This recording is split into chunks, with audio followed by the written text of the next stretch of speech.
xo'rozni o'ldirib maymunga ibrat qilmoq. Hay, oshu, sendin bir so'z so'ray, javob berib boqa. Qanday savol? Maymunning nimadan qo'rqadiganligini bilamsan?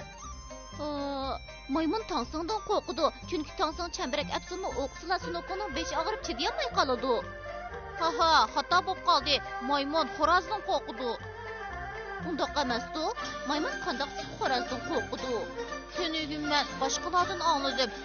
Xo'rozni o'ldirsa, maymun bakli qo'rqib ketamish. Hay, u degan xo'rozni o'ldirib maymunga ibrat qilmoq degan idiyom. Amaliyotda maymun xo'rozdan qo'rqmaydi.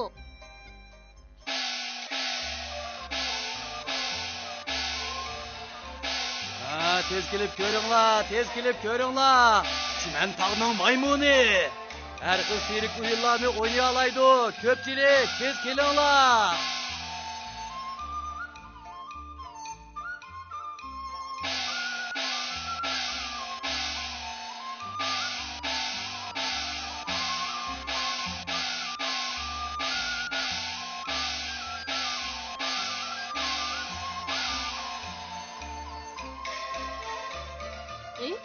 Bu maymun bitmi qilmay o'tirdi-ku.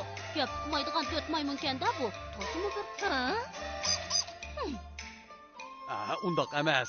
O keçidin obdan uxlayamagan edi. Qaraganda charchab qolgan o'xshaydi.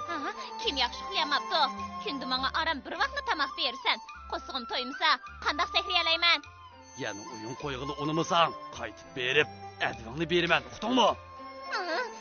Yani bir qatimday oyun qo'yamsan? Yo'q, ha? Bana atiganda to'ttal, keshtimi to'ttal kaçtan bersang, ondan oyun qo'yaman. Bo'lmasa qo'ymayman. Bo'lmaydi. O'zimni kunda aran 8 tal kaçtan yeydigan tursam.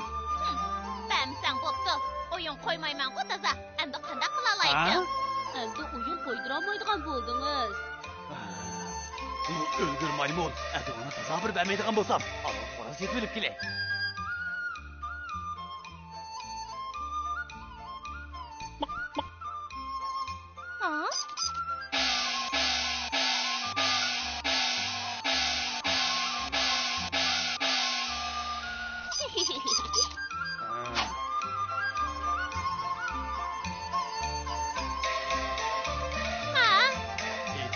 Zaten oyun koyamsan yok. Ma'qul, men oyun qo'yay. Kunda 2 tallı kaçtan yeysen? Pulamayman, sizga haqsiz oyun qo'yib beray. Bu maymun rostini bek qo'rqib ketibdi. Bu xo'rozni o'ldirib, maymunni oxiri bo'ysundirdi. Bu degan bir taktika. Sen bunu öğünüp koy, ha? Kelinglar, tez kelib maymun oyunu ko'ringlar. Tez kelinglar, xaloyiq tez kelinglar.